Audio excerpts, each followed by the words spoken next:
دیگه همه دنیا رونالدو رو به عنوان یکی از خوش‌تیپ‌ترین آدمای کل دنیا میشناسنش، که واقعا از هر لحاظی که فکرشو بکنی رونالدو یه چهره خیلی خوب داره با یه بدن خیلی خوب در سن 40 سالگی.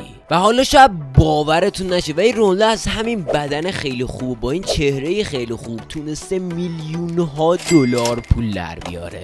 که اگه بریم چهره قدیم رونالدو رو ببینیم و با الانش مقایسه بکنیم میبینیم که واقعا خیلی فرق زیادی بینشونه.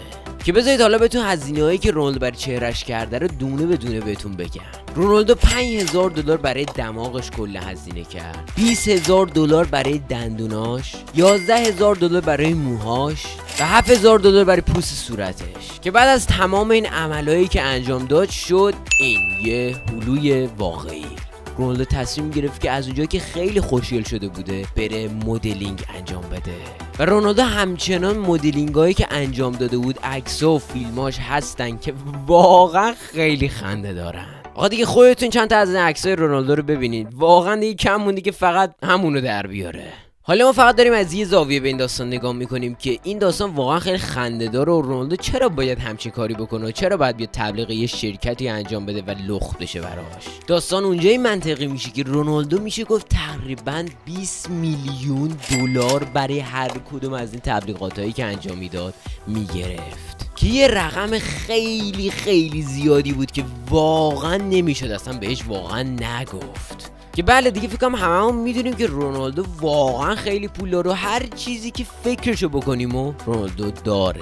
حالا از ماشینای لوکسش بگیر، خونه‌های خفن و بزرگی که داره، ساعت‌های گرون قیمتی که داره و یلا هر چیزی که فکرشو بکنی. که حالا جدیدن رونالدو یک چیزی خریده که واقعا خیلی خیلی عجیب و غریبه. رونالدو رفته یه سیاره‌ای رو خریده که کلا میلیون‌ها مایلز با ما فاصله داره، که واقعا یکی از عجیب ترین کارهاییه که یه آدم پولدار میتونه بکنه که زمانی که نمیدونه واقعا با پولش چی کار بکنه برای این سیاره 70 میلیون دلار هزینه کرده، که واقعا خیلی خیلی عجیب و غریبه. حالا خدا میدونه واقعا برنامه چیه، شاید واقعا رونالدو میخواد از زمین بره اون سیاره‌ای که خریده و اونجا زندگیشو ادامه بده. نظر شما چیه؟ تو کامنت حتما برام بنویسید. به نظر شما رونالدو میره رو اون سیاره زندگی بکنه یا نه؟ توی کل دنیا همه آدمای دنیا آرزوی اینو دارن که برای یک بارم که شده رونالدو رو ببینن، به جز مردم ایران.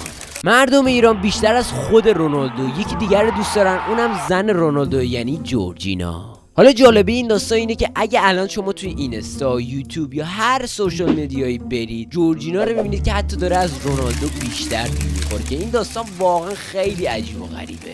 چند وقت پیش توی جشنواره فیلم دریای سرخ یه اتفاق خیلی عجیبی میفته. توی این جشنواره آقای علی اوجی و مهرداد صدیقیان حضور داشتن که توی همین جشنواره جورجینا رو میبینن، که به پیش جورجینا میرن و با هم دیگه یه سلفی میگیرن و یه حرف خیلی عجیب و غریبی آقای علی اوجی بهش میزنه. آقای علی اوجی برمیگرده به جورجینا میگه که هر موفقیتی که رونالدو داره فقط به خاطر شماست. دیگه خودتون فکر کنید که چقدر این داستان عجیب و غریبه و واقعا چقدر این حرف خنده داره. حالا سوالی که برای من پیش میاد اینه که اگه شما جورجینا رو میدیدی چه حرفی بهش میزدید؟ توی کامنت ها حتما برام بنویسید.